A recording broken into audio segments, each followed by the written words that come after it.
Oke, kita mulai nih Ibu-ibu, Bapak. Ini bapaknya belum banyak ya? Ya.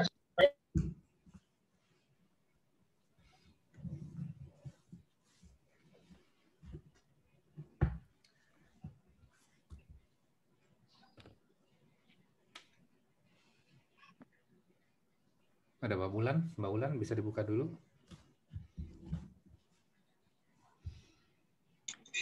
Ya Pak Ustadz. Assalamualaikum warahmatullahi wabarakatuh.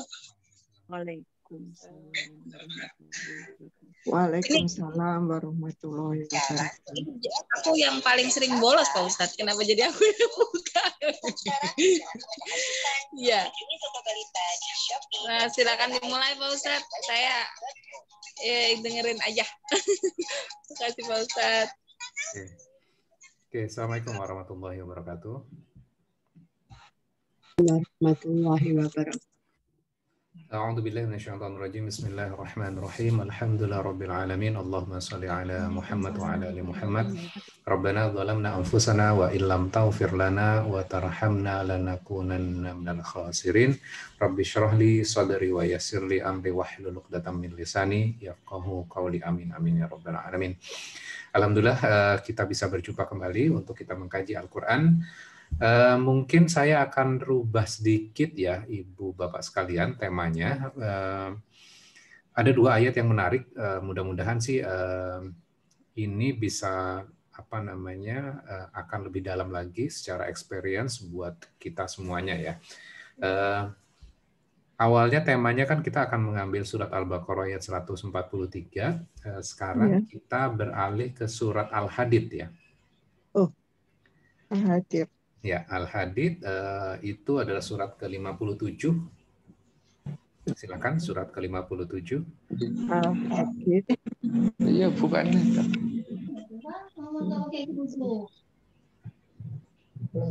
Al-Hadid. Al-Hadid. Ayat berapa Ustaz? Ayat 16 dan ayat 17. Berarti aku bahasanya ngerti. Mau loh.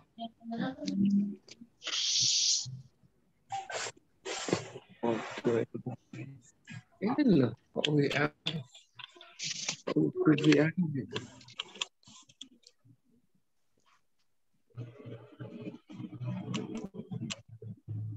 WA tadi, Pak. WA ada. Ya, sum toh.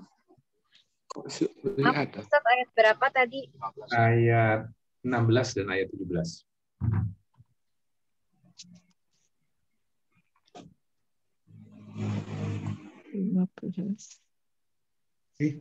Ya, sudah ketemu semua. Surat ke-57 Al-Hadid ayatnya ayat 16 dan ayat 17. Oke. Ustaz. Ada yang bisa bantu baca?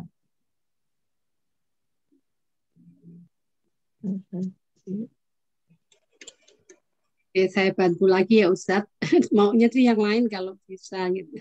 Itu ada Ibu Emi Kulsum. Itu dari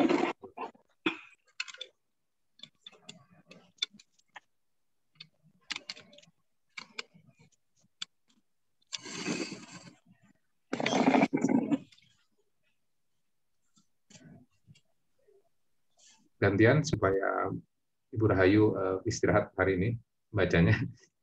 Ibu-ibu yang lain, Bapak-bapak silakan. Surat Al-Hadid ayat 16 dulu aja. Surat Al-Hadid. Di mana kalau enggak tenang? Ya. Oke, saya baca aja ya. A'udzubillahi minasyaitonirrajim. Bismillahirrahmanirrahim. Alam ya'nil ladzina amanu an takhsha'a qulubuhum li dzikrillahi wa ma nazala minal haqq. Wa yakunu kalladzina utul kitaba min qablu fatala 'alaihimul amad. Fatala 'alaihimul amadu faqasat qulubuhum wa katsirum minhum fasiqun. Belum tibakah waktunya bagi orang-orang yang beriman untuk secara khusyuk mengingat Allah dan mematuhi kebenaran yang telah diwahyukan kepada mereka, dan janganlah mereka berlaku seperti orang-orang yang telah menerima kitab sebelum itu, kemudian mereka melalui masa yang panjang sehingga hati mereka menjadi keras, dan banyak di antara mereka menjadi orang-orang yang fasik. Jadi ayat ini adalah surat Al-Hadid ini adalah surat yang diturunkan di kota Madinah. Ya. Ada beberapa sahabat mengatakan bahwa surat ini turunnya setelah mereka memeluk agama Islam. Ada yang 13 tahun, ada yang mengatakan baru 4 tahun menerima Islam, kemudian turunlah ayat ini. Nah, kondisinya yang harus kita pahami adalah pada saat itu ada orang-orang yang benar-benar keimanannya itu levelnya tinggi. Ada juga yang tengah-tengah. Namun juga ada yang munafik. Munafik itu kan timbulnya waktu di kota Madinah ya, bukan di kota Mekah. Karena kalau di kota Mekah kan sudah tidak punya pilihannya.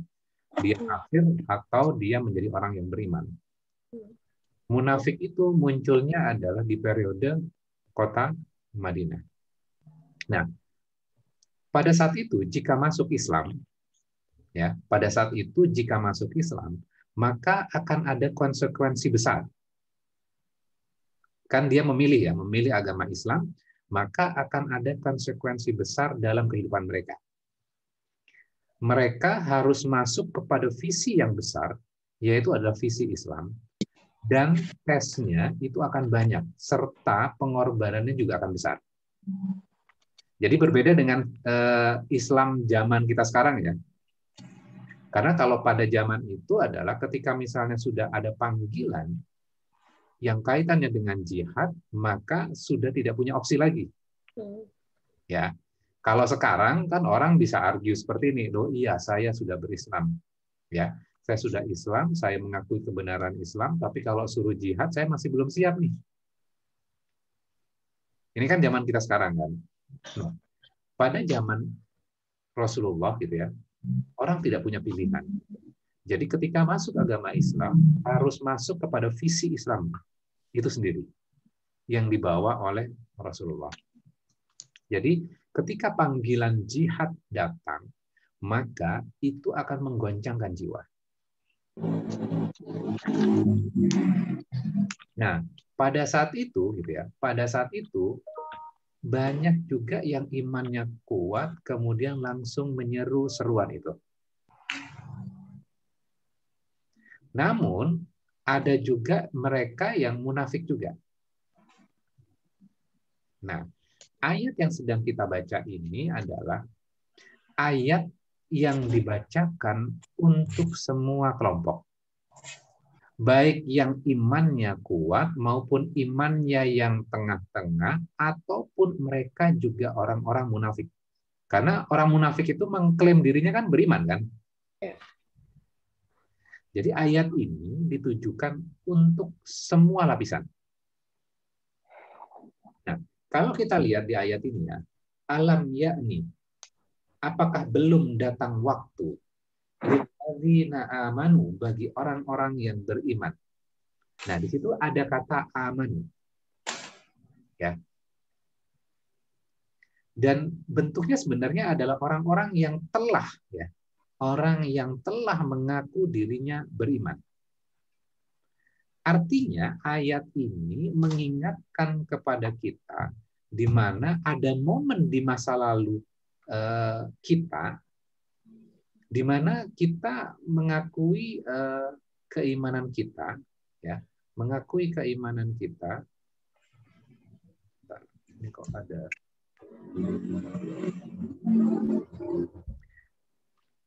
Tadi sampai mana? Mengakui keimanan kita. Mengakui keimanan kita. Jadi masa lalu. Ya, ini mengingatkan momen di mana pada saat itu kan ada periode di mana kita mengakui keimanan, ya. Oh, saya sudah mau berubah nih. Oh, saya sudah pengen menjadi lebih baik lagi.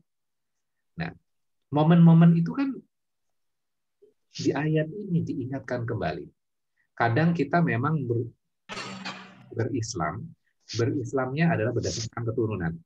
Ya, itu sebagian Islamnya karena berdasarkan keturunan, karena orang tuanya, karena ibunya, karena bapaknya, karena kakeknya Islam, maka kita menjadi Islam.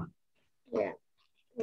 Tapi dalam perjalanan kehidupan kita, ada periode di mana iman itu muncul dalam kehidupan kita. Ya.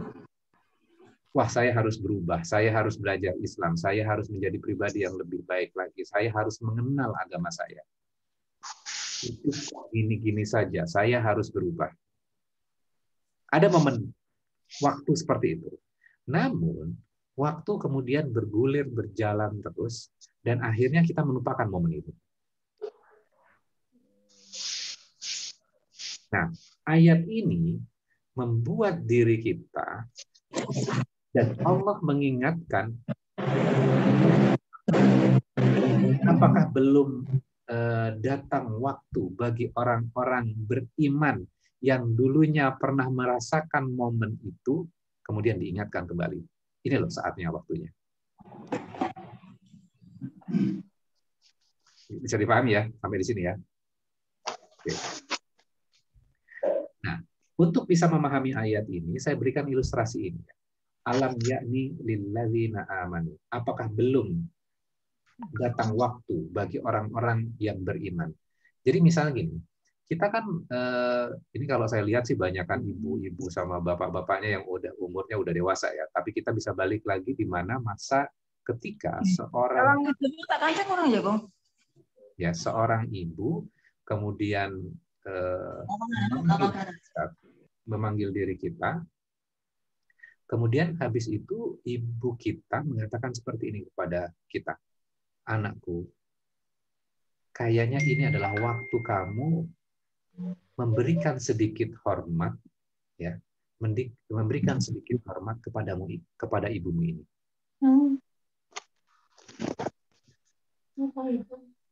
Nah, ketika ibu kita mengatakan hal seperti itu, perasaan kita apa pada saat itu? Baterainya habis. Ya. Orang ibu mengatakan kepada diri kita, ibu kita mengatakan, anakku, sudah waktunya kamu memberikan sedikit hormat kepada ibumu. Nah, ketika ibu kita mengatakan seperti itu, maka diri kita akan merasa ya, apa ya salah saya ya sehingga ibu saya sampai mengatakan seperti itu? Apakah saya tidak menghormati ibu saya ya? Kan gitu kan ya? Iya. Jadi saking apa ya? Saking ibu itu sampai udah deh, ini waktunya deh untuk kamu menghormati ibu kamu. Nanti kamu akan menyesal loh kalau kamu nggak menghormati ibu kamu sekarang. Jadi ada perasaan bersalah yang ditimbulkan dari perkataan ibu kita itu. Nah, balik lagi kepada ayat ini ya. Perasaan tadi yang saya berikan ilustrasi tadi, kita bawa kepada ayat ini. Allah sedang mengingatkan kita. Apakah belum waktunya buat kalian orang-orang beriman? Ya. Jadi kita diingatkan loh. Kemudian ada rasa bersalah pada diri kita. Karena memang itu tujuannya. Kalian yang berimannya levelnya tinggi, levelnya sedang-sedang gitu ya. Dan kadang-kadang juga lemah. Dengan ayat ini kita diingatkan kembali. Apakah belum waktunya bagi kalian orang-orang beriman? Ya. Ternyata ayat ini sangat dalam sekali maknanya sebenarnya. Oke. Udah sampai situ? Ada pertanyaan? Oke. Kita lanjutkan ya. Nah, merasa bersalah. Ketika kita baca ayat ini, perasaan itu kan timbul ya. Perasaan bersalah itu. Nah, perasaan bersalah itu memang kita butuhkan. Karena perasaan bersalah di hadapan Allah itu merupakan anugerah. Ya. Jadi perasaan itu benar-benar kita butuhkan. Untuk menggugah jiwa kita. Kadang ya, kadang kita sudah belajar banyak ilmu dan ilmu itu kita butuhkan memang. Ya seperti sekarang kan kita mengaji ya. Sekarang mengaji, kita menambah ilmu gitu ya. Dan ilmu itu sebenarnya bukan destinasinya, bukan goal utamanya. Tapi ilmu itu adalah untuk men-trigger, untuk menyadarkan, ya, menjadi semacam pemicu. Untuk apa? Untuk apa yang ada di dalam hati. Ilmu kan adanya di kepala, ya. Nah, ilmu yang ada di kepala itu digunakan untuk men-trigger apa yang ada di dalam hati kita. Itu loh tujuannya. Maka di dalam ayat ini, agar al-tasya'a, agar tunduk qulubuhum, hati mereka. Jadi hati orang-orang beriman itu supaya tunduk. Kadang gitu ya, diri kita sudah berilmu banyak. Kan kita sudah belajar ya dari kecil ya, di level masing-masing gitu loh. Kadang ilmu itu bukan membuat hati kita bukan membuat hati kita lembut, tapi malah membuat hati kita bisa keras loh. Bahkan belajar ilmu agama itu juga bisa membuat hati keras juga loh. Ya. Nah, yang harus kita lakukan dalam kehidupan keberagamaan kita, ilmu yang kita peroleh itu adalah untuk al-tasya'a qulubuhum, agar hati kita itu tergerak untuk apa? Khusyuk kepada Allah. Bukan khusyuk kepada orang lain. Kadang-kadang kan kalau misalnya kita sholat ya, saya kasih ilustrasi yang sederhana itu. Ketika kita sholat, ya, kita kadang sibuk memperhatikan di sebelah kita yang meletakkan tangannya entah di atas, di bawah, atau malah tangannya ditaruh di bawah. Karena kalau misalnya orang-orang Mesir ditaruhnya di bawah, mazhabnya kan berbeda dengan kita. Nah, kita kadang terlalu sibuk, gitu, hati kita memikirkan sebelah kita, kok dia sholatnya gitu ya, kan itu nggak sah ya. Kemudian akhirnya kita menyalahkan orang itu. Jadi harusnya hati kita khusyuk kepada siapa? Allah. Kepada Allah, tapi hati kita khusyuk kepada sebelah kita. Belok. Ya, akhirnya kita menyalahkan orang lain dan akhirnya apa? Hati kita bisa keras loh. Berdebat segala macam. Berdebatnya untuk menunjukkan bahwa diri kita benar.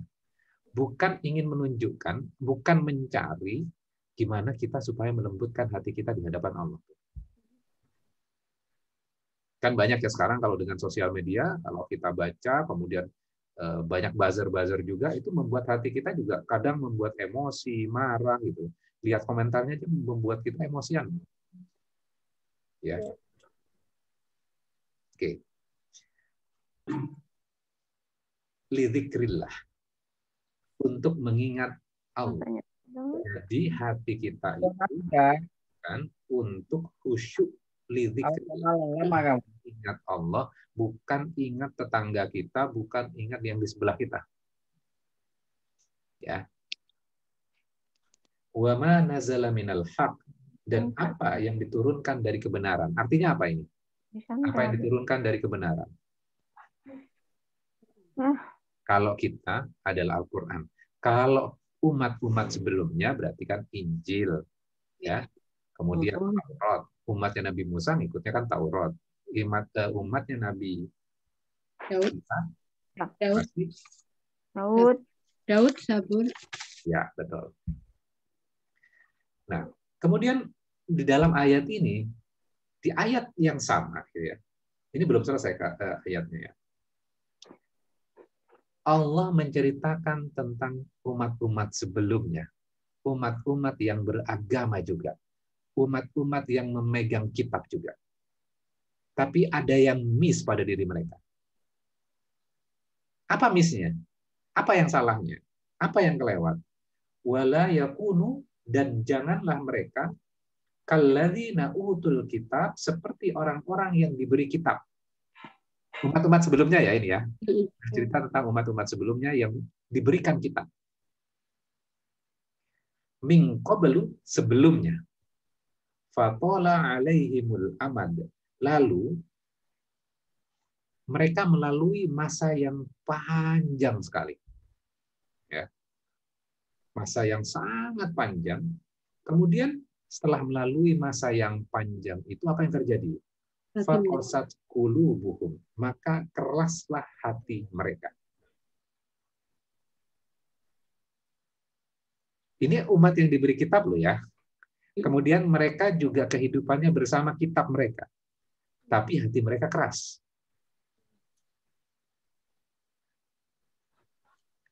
Ya. Bisa dipahami ya sampai di sini ya. Jadi sederhananya gini ya. Ketika kita melihat ayat ini, harusnya kan hati kita khusyuk kepada lidzikrillah, kepada ingat kepada Allah. Kemudian yang kedua, mengakui kebenaran dari kitab. Jadi bukan meng-create, bukan membuat agama berdasarkan versi kita. Kalau Al-Quran bilang seperti ini, ikutin Al-Quran. Kadang-kadang kan kita argue seperti ini ya. Loh, menurut orang tua saya kan gini nih. Menurut ajaran sebelum-sebelumnya gini. Tapi kita ngeliat Al-Quran, kok beda ya? Mana yang kita akan pakai? Al-Quran. Al-Quran. Oke. Nah, sekarang gini, kadang-kadang gini. Apakah kita tidak melihat umat sebelumnya? Umat sebelumnya itu adalah pemegang Taurat, pemegang Zabur, pemegang Injil. Kemudian setelah masa yang panjang, kemudian hati mereka keras, kemudian akhirnya berantem satu dengan yang lainnya. Ya. Kadang kita menjadikan Islam itu menjadi background saja. Ditaruhnya itu yang paling belakang dalam memori kita. Ya, kita berislam. Tapi ya, visi saya dalam kehidupan ini adalah saya harus menjadi orang yang sukses, saya harus mencari karir, saya harus bekerja, saya harus lulus kuliah, membeli rumah, membeli mobil, mencapai karir, memiliki anak yang pintar. Dan mereka jadi anak yang sukses. Jadi kita membedakan nih, ini adalah visi kita, menjadikan diri kita sukses, anak kita sukses, berkeluarga dengan membantu keluarga. Ini jadi visi kita. Islam jadi background-nya doang. Ya. Berarti kan penempatannya salah kan?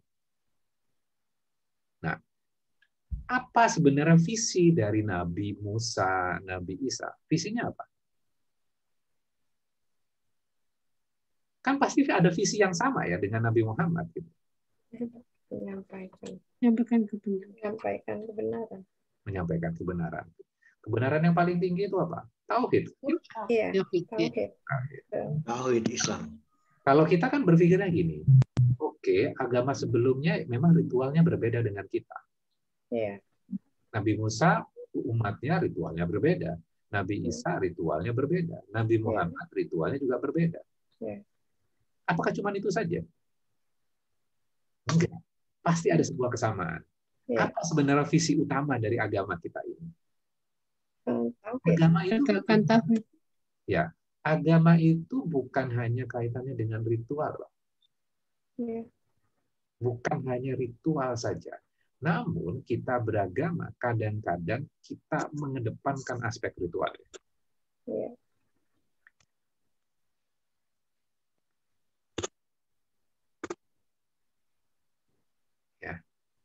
Kayak misalnya contohnya, saya bawa yang lebih sederhana aja. Ramadan itu kan ada sahur ya. Ada sahur. Kemudian kita melaksanakan sahur itu dan ada perasaan menyenangkan. Ada sahur, ada tarawih gitu ya. Ada perasaan menyenangkan di situ. Tapi kita kadang-kadang melakukan ini sebagai ritual. Oh, nanti bukanya seperti ini, sahurnya seperti ini gitu ya. Tapi kita lupa tujuan visi utamanya apa sebenarnya. Itu jadi tujuan ya Ustaz. Jadi tujuannya ritualnya. Iya, ritualnya jadi tujuan. Bukan lidzikrillah. Ya, mengingat khusyuk kepada Allahnya, tapi khusyuk kepada bukanya. Ya. khusyuk kepada experience kita akan merasakan ini loh. Ketika buka, ketika sahur nantinya. Bukannya itu nggak baik, baik gitu loh. Tapi ada yang kita lupakan, visi utamanya apa, goal utamanya apa. Tadi saya bilang, Islam kita bisa hanya sekedar karena background kita, orang tua kita. Tapi dalam perjalanannya, kita kan harus mencari. Ya. Mencari gitu. Mana sebenarnya yang kebenaran itu mana? Kalau dulu saya nyarinya sampai saya ke toko buku gitu ya. Ini saya cerita sedikit aja. Saya ke toko buku, saking pengennya belajar tentang agama yang lain, gitu. Saya pergi ke toko buku dan saya beli Injil. Masya Allah. Saya beli Injil, terus masnya itu bilang, mbaknya tuh mbak saya. Kebetulan saya sama istri kan, istri saya kan jilbaban, terus saya beli itu, Pak ini Injil loh Pak. Iya, saya pengen beli kok. Ya, karena kita harus mencari ya, mencari mana kebenaran itu gitu ya, mana kebenaran itu gitu loh. Karena kalau kita setelah belajar Al-Quran, lihat deh kitab yang sebelumnya segala macam, dan kita akan melihat sebenarnya ada perjanjian lama, kemudian ada perjanjian baru, kita akan tahu tuh gitu loh. Jadi saya tahu Matius, Lukas, Yohanes, saya pelajarin itu, Oke. Jadi poinnya sebenarnya adalah bagaimana kita berislam itu bukan hanya sekedar nama. Ya, kita harus benar-benar mencari. Karena Rasulullah sendiri bilang bahwa akan ada sebuah masa Islam itu banyak, tapi seperti buih di lautan, nggak ngimpact gitu loh. Kita ya beragama ya cuman tahu ya kalau Ramadan ya puasa lah gitu. Tapi ritual itu nggak tahu esensinya apa. Ya. Nah, artinya buat kita adalah kita berislam itu harus bisa merasakan sampai ke dalam hati. Balik kepada ayat ini ya. Yang disentuh itu adalah hati kita. Qulubuhum. Hati mereka. Hati orang-orang yang beriman itu. Nah, ketika kita sudah merasakan itu di dalam hati kita dan kita merasa nyaman ya, enak ya, gitu ya. Oh, saya sholat itu saya butuh. Oh, saya itu sedekah itu memang saya butuh itu.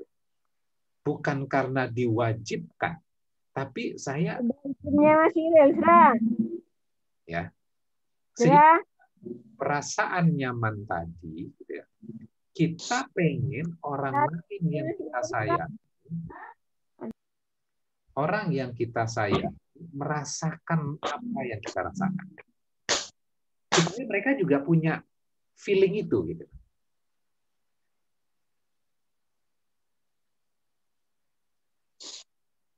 Kalau kita kan mengutamakan apa? Wah, ini yang salah, ini mazhabnya ini segala macam gitu. Larinya di mana? Di sini loh. Iya, di akal ya. Di akal, bukan di sini. Padahal agama itu untuk melembutkan apa yang ada di sini. Kemudian hati kita zikir kepada Allah. Zikir itu kan ingat ya. Ingat itu kan bisa dibantu dengan bacaan. Ingat itu juga bisa dibantu dengan memikirkan. Oke.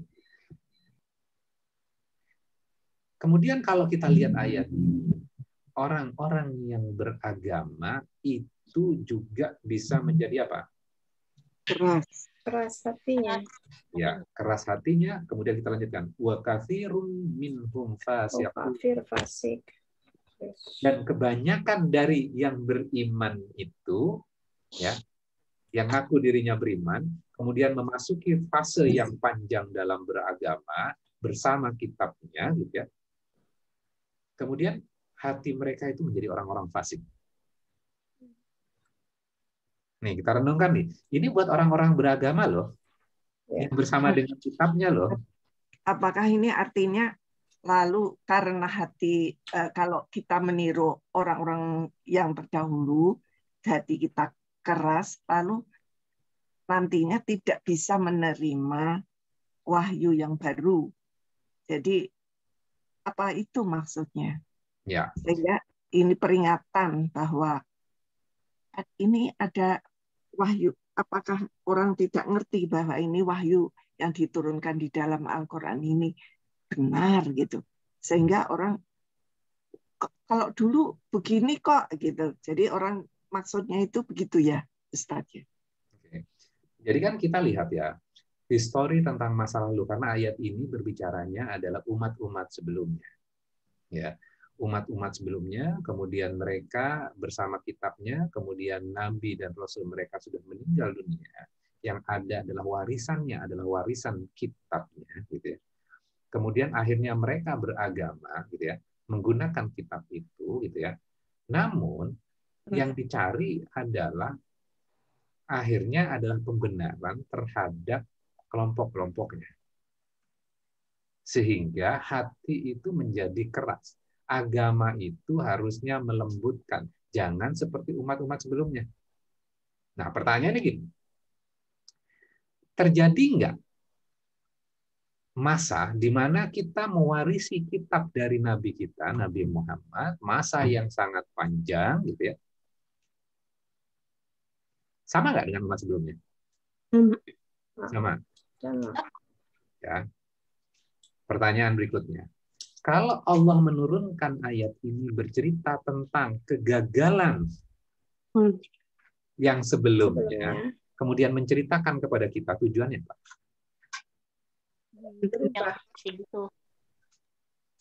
Kita pakailah hati. Ya, supaya jangan gagal kan?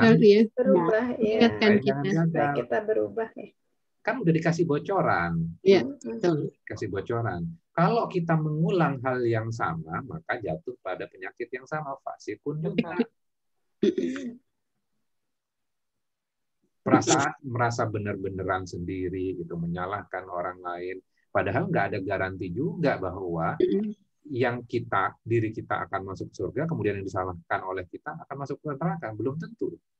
Iya. Kalau belum tentu gitu loh. Kan kemarin kita udah belajar ya bahwa jalan itu bukan milik kita. Jalan lurus itu kan punyanya kita, tapi punyanya Allah. Nah, kok malah ngaku-ngaku jalan itu milik kita, kemudian kita merasa berhak, orang lain ini salah, ini benar, dan segala macamnya tanpa panduan di dalam Al-Quran ini. Ya kan gitu kan? Ya. Maka jangan lakukan seperti itu. Itu akan membuat hati kamu keras.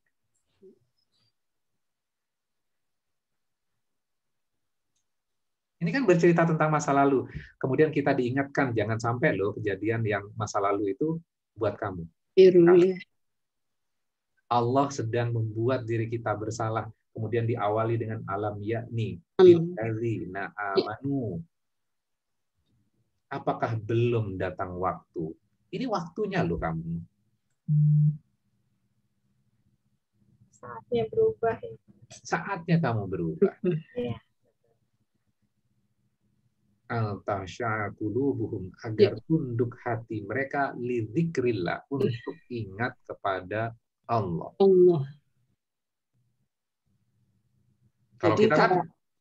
Kalau kita kan ingat kunut nggak kunutnya, yasinan nggak yasinan, tuh orang itu yasinan itu nggak yasinan gitu. Di zikrilnya apa namanya? Di zikrillahnya mana? Gitu. Iya. Ya. Jadi kalau maaf ya Ustaz. Ya. Kalau dalam pengertian saya itu, jadi ayat ini kayaknya mengingatkan kepada kita supaya kita itu selalu mengingat kembali ke Al-Quran aja yang udah diwahyukan oleh Tuhan sebagai kitab yang terakhir. Ya. Jangan sampai hati kita itu hanya fanatik, mungkin begitu ya, fanatik saja, tapi masukkanlah ke dalam hati. Jangan menjadi fasik itu begitu ya? Iya, betul. Boleh. Oke, udah ya, ayat 16 ya. Nah, Kenapa saya menjelaskan ini rada pelan-pelan supaya hati kita itu bisa ngikut. Karena ini menyentuhnya adalah ke kolbu, ya, ke hati. Ini ayat ini tidak kan kadang-kadang beberapa ayat yang kaitannya dengan bagaimana kita proses berpikir, ya, menggunakan akal gitu ya, berilmu gitu. Kemudian ilmu itu ternyata bukan goalnya dong.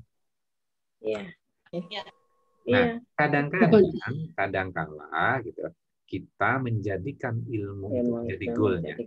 Sehingga apa? Kadang-kadang saya juga dengar gini, misalnya, Ustaz saya itu lulusan dari ini loh, dia tahu tentang ilmu ini, wah ilmunya banyak sekali gitu. Kalau Ustaz kamu gimana? Kayaknya Ustaz kamu nggak belajar banyak loh gini-gini. Loh, ini adu-aduan apa ini sebenarnya? Ya. Kok malah main berbangga-banggaan gitu. Ya, bisa dipahami ya.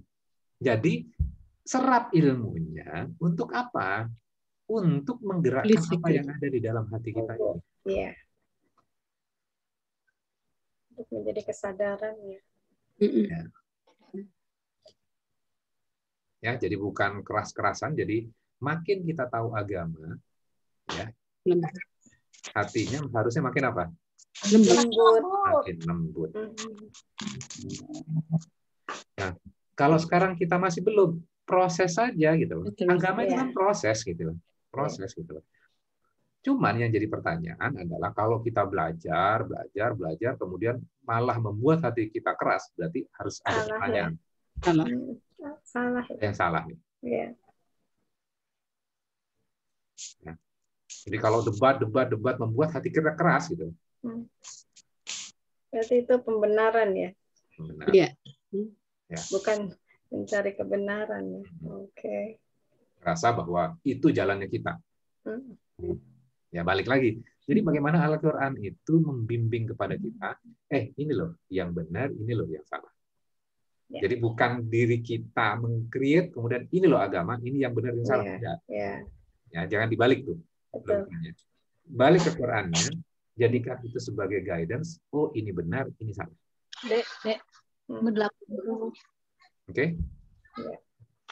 Oke, satu ayat lagi nih. Lanjut.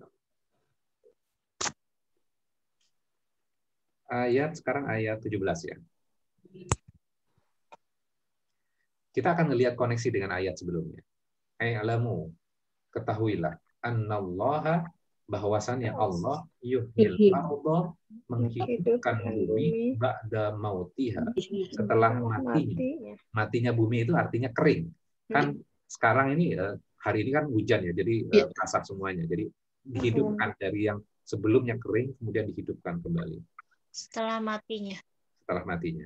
Qad bayyana, sesungguhnya kami telah menjelaskan lakum, bagi kalian, al-ayat, tanda-tanda la'allakum ta'qilun, supaya kalian berpikir.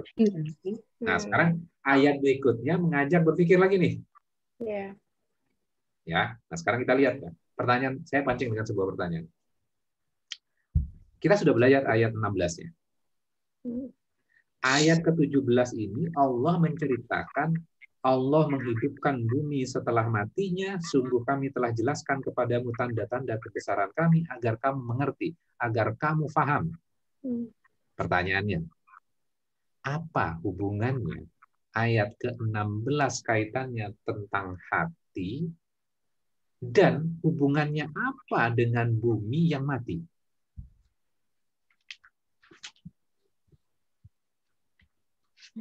Kalau kita nggak berpikir, mungkin Ustadz ya, boleh. Boleh, Burayu.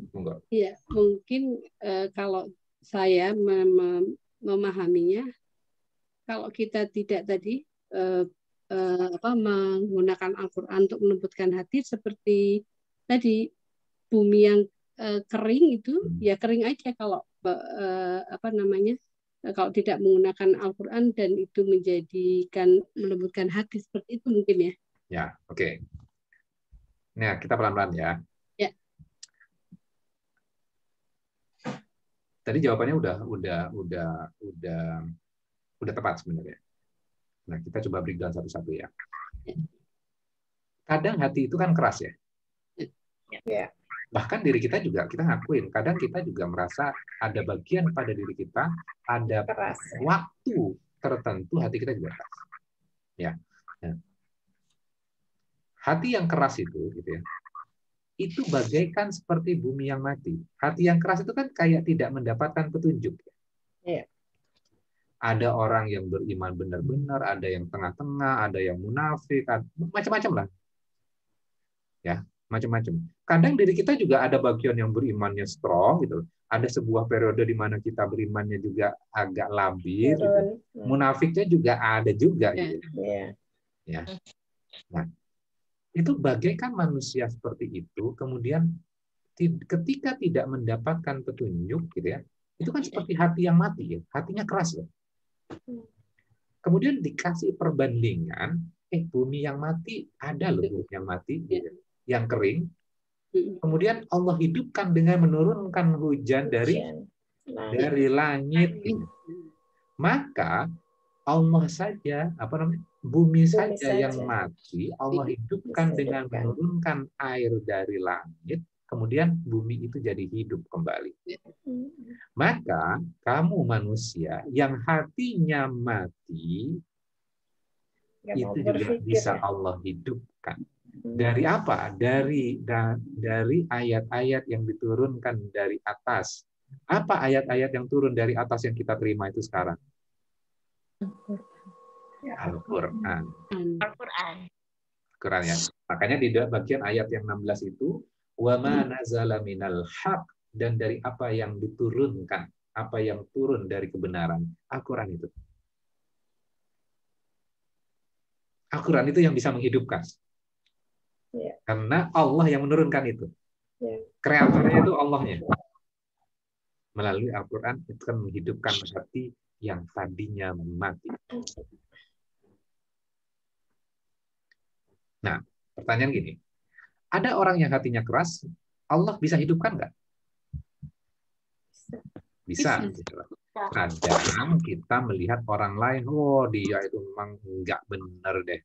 Dia itu sombong, dia angkuh, diajarin juga nggak mau. Pokoknya itu dia masuk neraka tuh kayaknya. Nah, kalau kita kan sudah mencap itu kan ya. Baik di dalam keluarga, di dalam pertemanan, dalam negara gitu. Kita udah ngecap itu. Udah kasih stempel ahli neraka nih. Bid'ah gitu. Neraka, jahanam gitu kan gitu. Jadi keras hati kita tuh. Dan kita mencap orang lain juga nggak benar. Tapi kita lihat ayat ini. Allah bisa loh hidupkan hati orang-orang yang keras itu, yang kita tuduh tadi, lembut, ya? Untuk lembut. Ya.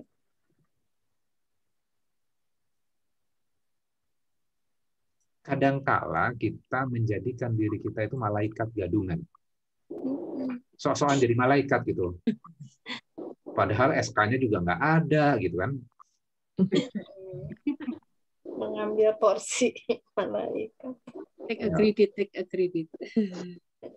Ya. Nah, kita bisa memahami ya dari dua ayat ini. Ternyata dua ayat ini sentuhan terhadap kolbunya itu luar biasa ya. Ya, dalam. Luar biasa. Jadi bagaimana kita menghidupkan hati kita gitu, bahwa kita tahu bahwa dalam diri kita itu ada ketidakbaikan tuh ada gitu ya. Maka kita harus balik lagi kepada Al-Quran untuk menghidupkan. Ya. Kemarin saya ditanya ya, ada salah satu WA, bukan WA ya, message saya secara personal, kemudian dia bercerita melakukan banyak maksiat, kesalahan sebelumnya, apakah Allah akan mengampuni saya ya? Pertanyaan gitu. Apa mungkin Allah mengampuni saya gitu? Terus kan kalau kita lihat Al-Quran, Allah paham mengampun kan sepanjang dia masih bernyawa kan. Terus ayat yang mana ya Ustadz, surat yang mana ya yang saya harus pelajari? Nah, itu kan pertanyaan yang common, yang biasa dilontarkan ya. Ya kalau saya jawabannya sederhana gitu. Jawabannya ya udah baca aja Al-Qur'an mulai dari bagian yang paling dasar. Ya juz 1 dulu gitu. Kalau kita kan kadang-kadang kan pengen, wah ini saya ada masalah nih. Ayat yang mana nih? Yang buat saya nih. Ya laluin saja prosesnya. Al-Fatihah, Al-Baqarah. Kemudian hati kita kan mulai merasakan tuh. Ya, merasakan. Nah, itu yang harus kita miliki gitu. Kadang-kadang kan kita beragama itu kita mendengarkan sebuah kajian. Wah, ustadz saya ngomong kayak gini nih. Yang itu nggak benar tuh. Kemarin kan rame misalnya doa buka puasa. Iya. Ya kan?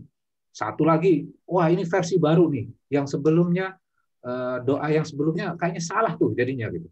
Harus pakai doa yang ini nih. Berantem di situ. Padahal baru mengutip, ilmunya juga belum perfect gitu ya. Kemudian sudah share gitu. Kemudian akhirnya malah timbul pertengkaran, perdebatan yang sebenarnya nggak perlu. Iya. Ya pelajarin aja semuanya. Kalau ada yang sebelumnya kita salah, ya udah dikoreksi saja. Kadang-kadang kan kita malah kalau yang dikoreksi malah ngotot, kemudian ngambil ayat, ngambil hadis lagi untuk melawan. Mau cari apa? Mau cari apa? Mau cari kerasnya hati.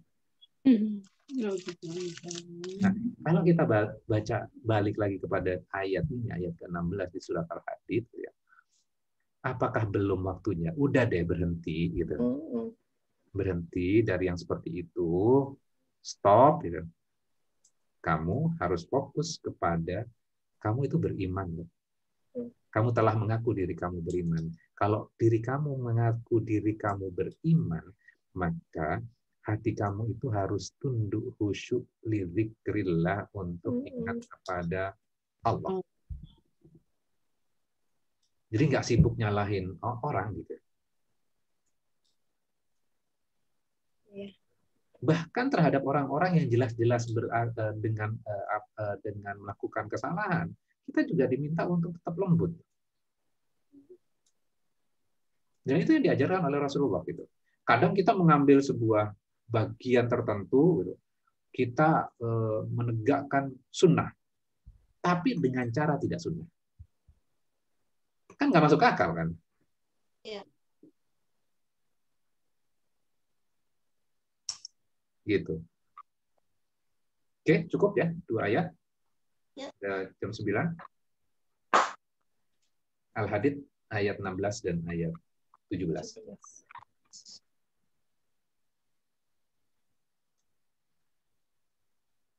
Kalau ada pertanyaan, silahkan. Jadi kalau kita simpulkan adalah kita butuh waktu, kita butuh komitmen ya untuk kita bisa mengagumi Al-Qur'an, mengakui kebenaran Al-Qur'an. Kan? Kalau kita nggak ada komitmennya gitu ya, ya ilmu kita ya seperti yang sebelum-sebelumnya saja gitu ya. Maka sebenarnya kalau saya ditanya gitu ya, saya startingnya dari mana ya belajar agama Islam?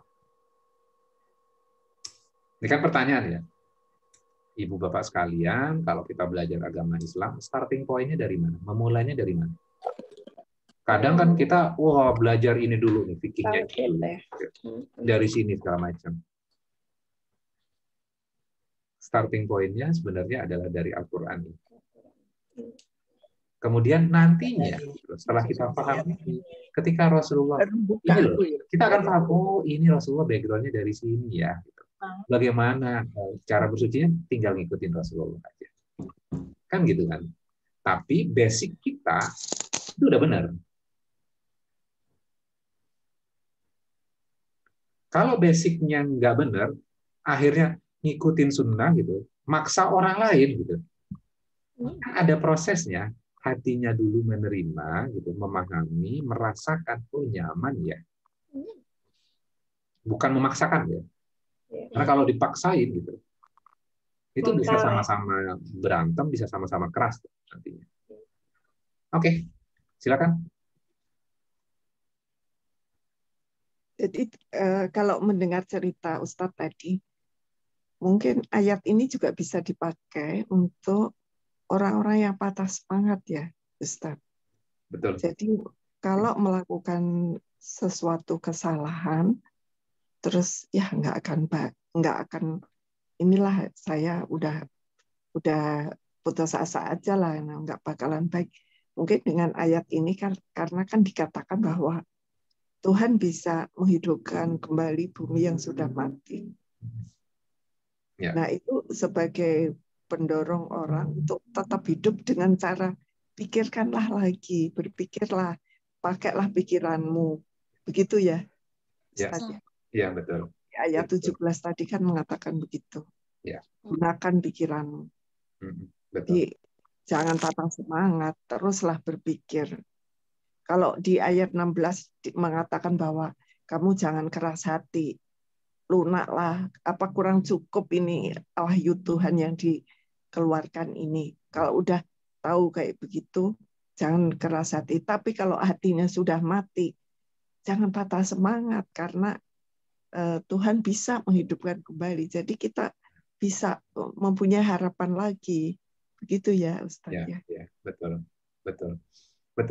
Jadi memang kita itu tugas kita adalah kita cuma menunjukkan effort kita. Kita hanya menunjukkan usaha saja. Ya. Menunjukkan effort itu artinya Allah sebenarnya nggak permanen kita akan dicap ini. Kita kan masih hidup, masih berproses ya. Nanti kita akan belajar Al-Quran itu sebenarnya itu sudah bisa menjawab pertanyaan-pertanyaan mendasar kita. Apakah petunjuk nih ya, saya pancing dengan ini. Apakah kan kita kalau kita baca Al-Quran, Allah yang memberikan petunjuk dan mencabut petunjuk. Ya berarti kan terserah Allah kan. Iya. Kita petunjuk atau enggak berarti kan Allah dulu. Ya. Oh, berarti orang yang tidak mendapat petunjuk berarti dia nggak salah dong. Enggak juga. Nah, itu kan pertanyaan filosofi ya, filosofi sebenarnya itu dijawab dengan Al-Quran. Kalau kita belajar satu bagian nanti ya, nanti kalau ada kesempatan yang lain kita akan belajar bagian itu. Ternyata Allah itu menjawab pertanyaan yang kompleks filosofi gitu loh. Cuma dibahas dengan bentuk grammar di dalam Al-Quran saja. Kontekstual ya. Oke, ya Bu Saras, terima kasih benar Bu tadi. Sama-sama, terima kasih. Jadi kita jangan keras, tapi ketika misalnya orang jangan berputus asa juga, Allah bisa hidupkan kok. Ketika hidup kita udah nggak benar, berantakan, banyak makan hal yang tidak baik, yang haram, jangan berputus asa. Allah bisa hidupkan itu. Makanya kan kita lihat ya, banyak orang yang di akhir kehidupannya, dia mendapatkan hidayah, kemudian berubah. Berarti kuncinya itu ya Ustadz ya, yang tadi takwilun ya. Agar kamu mengerti berpikir itu kan. Jadi kita kalau menghidupkan itu ya. Pikir nggak sih lo? Ya betul ya. Ayo kalau ini mikir nggak, keras kenapa mikir lagi? Ya. Jadi ayat ini kan kayak ini. Qad bayyana lakumul ayati la'allakum ta'qilun. Sungguh kami telah menjelaskan bagi kalian tanda-tanda ayat-ayat kami agar kalian itu berpikir. Ya. Artinya apa? Agama itu berpikir loh. Agama itu bukan berhenti sampai di doktrin. Oh harus gini, harus itu. Enggak, agama itu berpikir. Dan kadang kita di dalam Al-Quran itu dikomplain oleh Allah. Kenapa sih kalian itu nggak berpikir? Ya. Manusia itu makhluk yang berpikir ya. Ya. Nah, ketika berpikir, kemudian kita bertanya, gitu, kemudian kita dapat jawabannya, maka kita akan tambah yakin kan? Ya. Saya kan berulang kali kasih contoh tuh. Kalau misalnya ayat yang kaitannya dengan sedekah misalnya, kan ada tuh, kita paham banget tuh. Sedekah kemudian akan diganti menjadi 7 kali, kemudian bisa sampai 700 kali kalau kita hitungkan di ayat itu. Nah, ayat itu kan kita udah tahu, ya. Tapi kan kita harus membuktikan, kita harus berpikir gitu ya, berpikir. Kenapa kok ayat ini? Nah, orang ketika sudah melakukan, kemudian dia sudah bersedekah, kemudian dia membuktikan ayat ini benar. level imannya akan beda nggak dengan cuma baca, oh saya tahu ayat itu. Akan berbeda. Akan berbeda. Beda banget. Karena dia kan jadinya malam. Betul. Jadi mungkin kita kita didorong untuk memperbaiki cara kita menghayat atau beriman ini ya. Jadi bahwa kita membaca, memang kita didorong untuk mengetahui isi Al-Quran, wahyu dari Tuhan. Tetapi tidak berhenti sampai di situ, kata Tuhan. Kita harus berpikir, mungkin meluaskan pikiran itu, kenapa ayat itu keluar begini, akan menyebabkan kita semakin yakin kebenaran dari ayat Tuhan itu. Begitu ya Ustadz. Ya. Karena kalau kita membaca aja, nah itu hanya ada di bacaan aja. Kita apa sih artinya surat ini, sering kayak begitu. Ya. Nah, ya kadang-kadang kan kita butuh bertanya ya, kemudian kita merenungkan, kemudian setelah merenungkan pertanyaan itu kan timbul, kemudian kita minta ya Allah, apa sih sebenarnya jawabannya ya Allah? Kan bisa seperti itu ya prosesnya. Nah, kalau kita lihat ya, makanya kan saya tadi pancing dengan beberapa pertanyaan supaya ngelatih untuk kita berpikir. Ya. Ayat 16 itu kaitannya dengan hati, dikasih tahu ini waktunya loh, berhenti deh, jangan gini-gini. Waktunya untuk kalian ingat dengan khusyuk kepadaku. Kemudian tiba-tiba ayat ke-17 baru aja ngomongin kaitannya dengan hati, ngapain sih bercerita tentang bumi yang mati? Nggak ada hubungannya. Kan gitu kan? Apa hubungannya? Kan itu pertanyaan dulu pada diri kita. Makanya saya pancing dengan pertanyaan, apa hubungannya ini ayat? Mau tadi ngomongin tentang hati, harusnya kayak terus babnya bab hati dong. Loh, ini kok bab alam semesta? Ya. Dimasukkan di sini. Oh, supaya kita itu berpikir. Tuh lihat tuh. Kan gini. Ayat 16 kita diminta untuk kita hati. Ayat ke-17 kita diminta berhenti deh ngajinya, perhatikan tuh alam tuh yang kering, yang tumbuhkan. Kan gitu. Iya. Kemudian setelah kita memperhatikan alam sekitar kita itu, ya jalan-jalan kayak mau kemana, silakan perhatikan tuh. Oh tadi, misalnya Cipularang tuh, saya sering tuh lewat Cipularang kalau ke Bandung. Kalau musim kering, kanan kiri tuh gersang ya, dan bahkan bekas terbakar tuh. Kemudian setelah hujan, itu tiba-tiba kok gunung-gunung sepanjang jalan di Cipularang itu kan menghijau semuanya. Dari yang tadinya mati, kemudian dihidupkan. Sama ketika hati kita juga mati, Allah juga bisa hidupkan. Artinya, setelah kita memperhatikan ayat alam semesta, balik lagi kepada Al-Quran, kita belajar Al-Quran, stop, perhatikan alam semesta lagi. Kan gitu prosesnya. Ya? Dan terus sampai kita dikubur.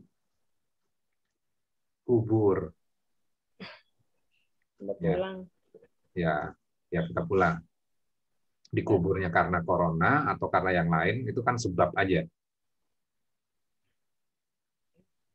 Kan kita sudah belajar kemarin juga bahwa ikhtiar kita itu tidak menentukan takdir loh. Di surat Yusuf ya. Tapi kita ngerasa itu karena saya. Nah, itu yang Anda tidak ketahui, kata Al-Quran. Ya. Banyak sebagian besar manusia yang tidak mengetahui. Kita itu ikhtiar, setelah ikhtiar, tugasnya adalah tawakal. Bukan hasil. Oke. Ada lagi? Satu lagi tak boleh ya? Boleh Pak Doni. Biasanya begini, yang namanya keras hati itu kan apa ya, kekeh ya, apa namanya, kekeh gitu kan. Kita melihat sesuatu misalnya yang kita lakukan dari dulu, misalnya tiba-tiba ada orang lain yang berbeda dengan kita mempertahankan argumen kita gitu. Padahal memang katanya kan ada hadis yang mengatakan bahwa kita nggak boleh berdebat, kata Nabi. Tapi kan di sini untuk menunjukkan loh ya apa yang salah dengan saya gitu, apakah termasuk saya keras hati gitu. Apalagi kemudian lawan yang diajak berbicara dengan kita itu misalnya lebih senior, usianya lebih tua, atau ilmu agamanya lebih baik dari kita. Itu bagaimana, Ustaz? Kemudian definisi kita sudah termasuk keras hati itu apa gitu ya? Begitu tak kira-kira. Jazakallah khairan. Ya, oke. Ini saya baru baca juga ya pertanyaan Pak Dol ini di chat ya, mendebat apakah dibenarkan karena bisa mengeraskan hati. Jadi gini poinnya, bahwa beragama itu gitu ya, itu harusnya melembutkan hati. Kerasnya hati itu karena kita merasa diri kita kan yang benar. Ya. Nah, kerasnya hati itu timbul misalnya kaitannya dengan pekerjaan. Kadang-kadang kita merasa benar, orang lain salah. Kemudian kita ingin menunjukkan dia salah. Ingin menunjukkan orang lain salah. Ya. Orientasinya jadi berubah tuh. Sama juga dalam hal agama. Kan tujuan kita itu akan menuju kepada Allah, dzikrillah. Ya. Ketika misalnya kita melakukan sesuatu misalnya dan itu tidak benar, kemudian dikoreksi sama orang lain gitu. Tapi kita punya argumentasi juga gitu. Oke, Anda punya argumentasi seperti ini, saya sih punya argumentasi seperti ini gitu. Saya belum belajar seperti yang Anda pelajari. Ya bisa saja kita yang salah, loh. Iya. Tapi ketika misalnya kadang-kala kan gini, kan kita sudah belajar ya. Kadang-kala ketika berdebat itu gitu, bukan kita mencari kebenarannya, tapi untuk menunjukkan diri kita lebih benar dibandingkan orang lain. Akhirnya balik lagi kepada ayat ini gitu loh. Akhirnya hati kita itu menjadi keras. Fatola alaihimul amad. Kemudian setelah masa yang panjang gitu ya. Debatnya panjang juga kadang-kadang. Faqasat qulubuhum. Maka keras hati mereka. Ya. Nah, ini kan perasaan ini kadang-kadang masuknya lembut loh. Ke dalam hati kita.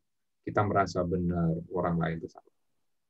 Kadang-kadang kita ngelihat masalah orang lain tuh ya. Contoh sederhana. Ngelihat masalah orang lain, orang itu kayaknya nggak benar deh. Kita kan udah melakukan lebih baik dibandingkan mereka. Cikal bakalnya kan starting point-nya kan hal-hal seperti ini loh. Iya, merasa benar ya. Merasa benar. Tapi Belum tentu juga kalau kita mengalami seperti mereka, kita bisa lebih hebat loh dibandingkan mereka. Iya. Kenapa kita nggak saling belajar aja? Makanya kalau dalam kelompok-kelompok, misalnya dalam hal agama gitu ya, ada misalnya ada Wahabi, kemudian ada NU, ada Muhammadiyah. Ya. Banyakan rukunnya atau banyakan berantemnya? Berantemnya sih. Sebenarnya kalau yang sudah berilmu nggak berantem. Enggak ya. Iya. Karena kita lihat Gus Baha misalnya, kita dengerin pengajiannya beliau gitu loh. Kita ngakuin kok. Iya benar, ada yang salah ya gitu. Pada diri saya misalnya. Iya kan? Kadang-kadang ilmu kita aja nggak nyampe, tapi sok-sokan gitu loh. Malah membuat diri kita keras hatinya. Gitu. Jadi debat itu gitu. Apa namanya? Sebenarnya kan tukar informasi kan sebenarnya. Ya kan? Tukar informasi gitu ya. Ya. Nah, kalau tujuannya cari kebenaran. Kalau menurut saya sih ini gitu. Nggak ada masalah. Tapi kalau enggak, itu salah tuh. Nah, itu udah mulai level egonya udah ke atas, bukan kebenaran lagi, tapi yang dicari adalah membenarkan egonya. Ingin menunjukkan dia benar, orang lain salah. Itu kan kita kayaknya senang banget tuh menunjukkan orang lain salah yang beragamanya. Wah, doa yang kemarin ternyata salah tuh. Berarti selama ini bulan doa puasa, berbuka puasanya berarti salah, nggak diterima tuh. Kita senang menunjukin orang lain seperti itu gitu. Bukan encourage orang, mendorong orang yuk menjadi lebih baik lagi. Yes, betul. Untuk merubah ya. Jadi Pak Ustadz, kalau misalnya orang belajar agama, belajar ngaji, tapi hatinya malah jauh dari lembut, ada yang salah berarti Ustaz ya? Ya. Koreksi. Ya. Koreksi. Sama, saya juga apa namanya gini. Kita kan kadang-kadang juga nggak terlepas ya. Ketika pertama kali saya belajar yang kaitannya dengan bid'ah, nggak bid'ah, saya juga kencang juga gitu. Yasinan bid'ah, nggak usah yasinan, nggak usah tahlilan. Ya. Nah, makin belajar balik kepada Al-Quran. Gitu. Oh iya, ternyata caranya salah ya. Gitu. Oh itu salah ya. Nah itu kan mengkoreksi diri kita gitu. Terusan gitu. Jadi saya nggak mengatakan bahwa wah saya sudah perfect dengan apa namanya dengan kondisi sekarang. Enggak, kita sama-sama loh. Makanya di dalam surat Al-Fatihah ya, doa yang kita panjatkan secara terus-menerus dan berulang-ulang. Ya, ihdinas siratal ladzina an'amta 'alaihim. Seperti jalannya orang-orang yang lurus itu seperti apa namanya? Tunjukkan kami jalannya orang-orang yang telah mendapatkan petunjuk. Bukan telah itu berarti kan bentuk past tense. Iya. Bentuk orang yang sudah mendapatkan petunjuk. Sekarang pertanyaan gini, kita yang sama-sama hidup ini sudah distempel itu atau belum? Iya. Telah mendapatkan petunjuk. Belum tentu kan? Belum. Sama-sama berjuang loh. Diproses. Sama-sama berproses. Yang sudah dapat stempel, yang sudah disebutkan di dalam Al-Quran. Nabi, Rasul, orang-orang soleh misalnya. Kayak misalnya Al-Kahfi itu kan statusnya bukan Nabi dan Rasul. Tapi dipuji-puji oleh Allah di dalam Al-Quran. Ya kan? Iya. Laki-laki dari penghujung kota di dalam surat Yasin. Itu disebutkan di dalam Al-Quran. Itu kan pujian Allah terhadap mereka kan. Itu adalah orang-orang yang dapatkan stempel. Kalau kita yang hidup ini belum dapat stempel. Makanya kita berulang-ulang. Ya Allah, siratal ladzina an'amta 'alaihim. Tunjukkan seperti orang-orang yang telah kau berikan nikmat itu. Gitu. Yang sudah. Ya. Nah, makanya ketika kita paham doa tadi, kita juga akan memahami orang-orang yang hidup, misalnya ustadz-ustadz kita, bisa melakukan kesalahan nggak? Ya bisa, gitu.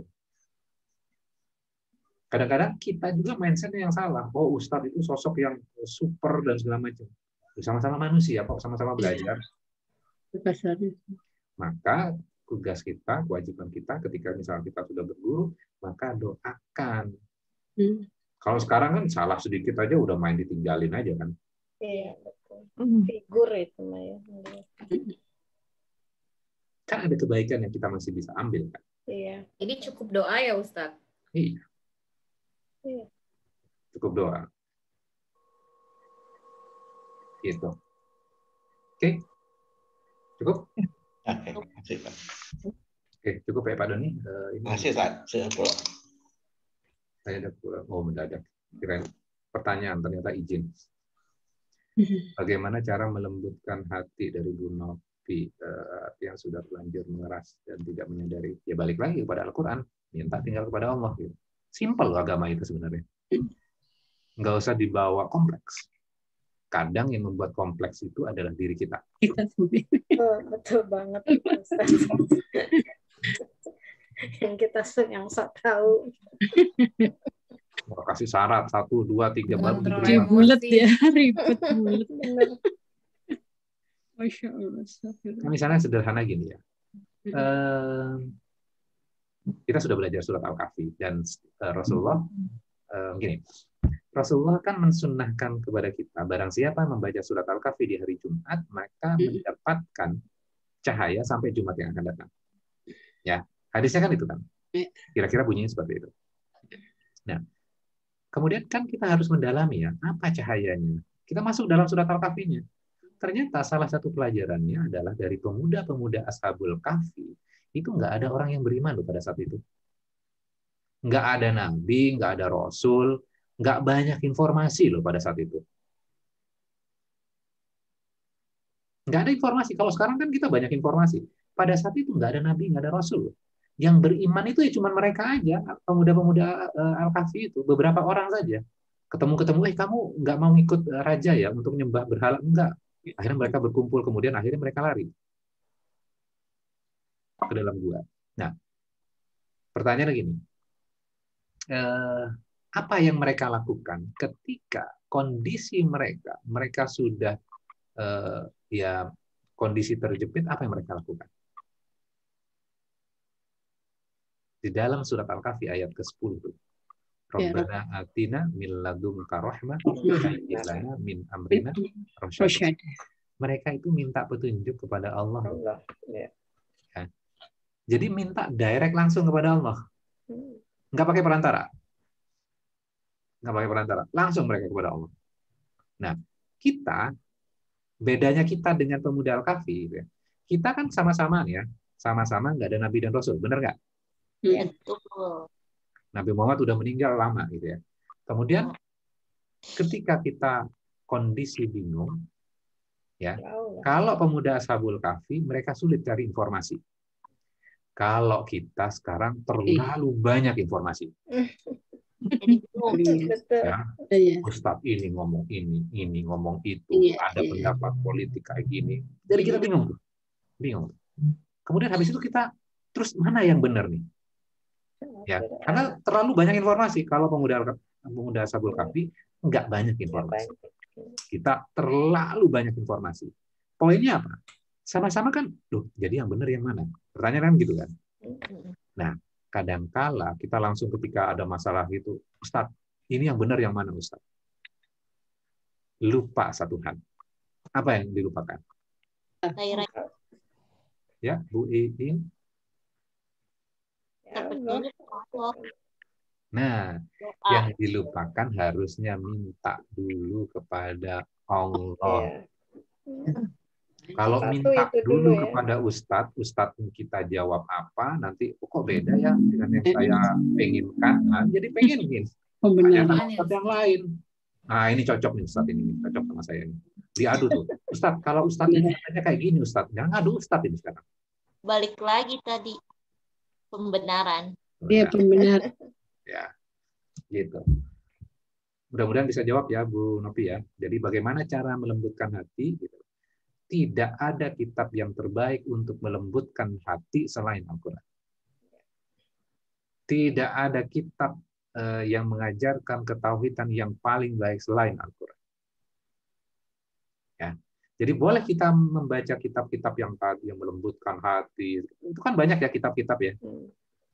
Itu secondary book, bukan itu yang kalau kita primary. Sendiri, Ustadz. Kalau orang lain.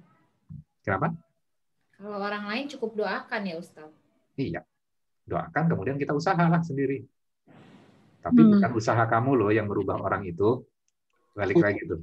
Stabilnya Allah. Stabil lagi ya. Iya. Oke, cukup ya. Ini sekarang lagi musim hujan ya, jadi dingin semuanya. Terus sekarang makin banyak yang positif. Jadi mudah-mudahan semua dikarunia sehat. Amin. Oke. Nah, balik lagi minta sama siapa dulu? Allah dulu. Jadi jangan minta sama masker dulu. Makan vitamin. Dulu, gitu ya. Kadang-kadang salah orientasi. Kita itu bingung karena terlalu banyak informasi. Ya. Termasuk dengan corona. Kemudian kemarin saya juga ilmu cocokologi ya. Ada apa namanya mengatakan, oh ini ada di dalam kitab ini gitu. Corona, ini ngepas-ngepasin. Oh iya. Ya kita balik lagi kepada ilmunya dan tidak perlu juga kita langsung menyalah-nyalahkan orang itu gitu. Jadi nanti keras lagi nih. Iya. Jadi minta dulu kepada Allah, mudah-mudahan Allah melindungi kita. Kita harus ikhtiar. Ya maskernya, disinfektannya dia, tapi usaha kita tidak bisa melepaskan dari corona. Ya. Kalau misalnya kita kena, itu adalah yang terbaik. Yang terbaik. Tentunya nggak mudah loh. Ya nggak mudah. Karena kalau mudah, hadiahnya piring cantik. Kalau sulit, hadiahnya surga. Iya, betul. Ya. Kadang-kadang kan kita mintanya yang mudah-mudah buat kita. Kadang kita lupa minta, ya Allah, datangkan kapasitas pada diri kita, tingkatkan kapasitas diri kita untuk menghadapi tantangan yang didatangkan. Karena ujian-ujian itu sudah ditakar buat diri kita. Kita mampu kok, cuman mindset-nya membuat diri kita, saya nggak mampu. Enak kan kalau Al-Quran itu? Susah loh Ustadz mensyukuri musibah itu. Ya. Makanya kalau gampang hadiahnya ya paling cantik. Kipas angin. Kipas angin. Ya. Oke, Ustadz, apa ada doanya buat terus mempelajari Al-Quran? Nggak ada doanya? Doanya ada di dalam Al-Quran itu sendiri. Iya. Doanya ada dalam Al-Quran. Ayat apa? Doa yang terbaik. Mulai dari awal. Ya, mulainya dari awal, Bu Rida. Mulai dari awal. Kalau kita kan langsung berarti kita harus membaca terjemahannya ya Pak Ustadz. Nah, kalau belajar bahasa Arab kan lama gitu ya. Ya. Nanti saya mungkin ya nanti suatu waktu saya nanti akan kasih teaser. Teaser itu kayak sesuatu yang sedikit ya. Supaya nanti sebenarnya kita akan tertarik untuk belajar grammarnya bahasa Arab. Bahasa Arab. Iya, mau. Cuman kan ini ngatur saya sama istri lagi diskusi ini gimana supaya orang juga ketika kalau saya jelasin nahwu sorof gitu ya pasti insya Allah langsung berkurang, langsung pusing gitu ya. Nah, ini lagi mikirin shortcutnya, kita belajar yang simple, yang sederhana, kemudian kita langsung lihat aplikasinya dalam Al-Quran. Nah itu yang sekarang lagi coba digodok ya, karena kalau misalnya kita belajar nahwu kan sudah banyak yang melakukan pelajaran itu. Nah pertanyaannya adalah kalau buat orang-orang yang sedang sibuk gitu ya, waktunya nggak banyak, belajarnya di mana? Iya. Nah, makanya sebenarnya saya sudah upload beberapa materi yang kaitannya dengan nahwu, itu paling belajar cuma 5 menitan, belajar nahwu, oh ya, habis itu lihat Quran ya, oh ngerti, sehingga kita bisa apresiasi lebih dalam lagi. Ya. Makanya kan saya cuma sedikit-sedikit aja, oh ini past tense loh ya, ini masa lalu, supaya punya koneksi sedikit aja. Kalau saya jelaskan, oh ini akan berat, ya akan berat. Iya. Jadi tugas kita itu bukan memperberat orang lain dengan masalah kehidupannya dengan nahwu, karena masalahnya kan masing-masing udah berat ya Bu ya. Iya. Enggak ya. Jadi nanti lah satu waktu nanti saya akan share juga yang termasuk pertanyaan yang tadi ya. Oke, kita tutup malam ini kita dengan doa kafaratul majelis. Subhanakallahumma wa bihamdika asyhadu an la ilaha illa anta astagfirullahaladzim. Mohon maaf jika ada yang kurang berkenan. Wabillahi taufiq wal hidayah. Wassalamualaikum warahmatullahi wabarakatuh. Waalaikumsalam warahmatullahi wabarakatuh. Terima kasih. Terima kasih Ustaz. Maaf semuanya. Ya. Assalamualaikum. Assalamualaikum warahmatullahi wabarakatuh.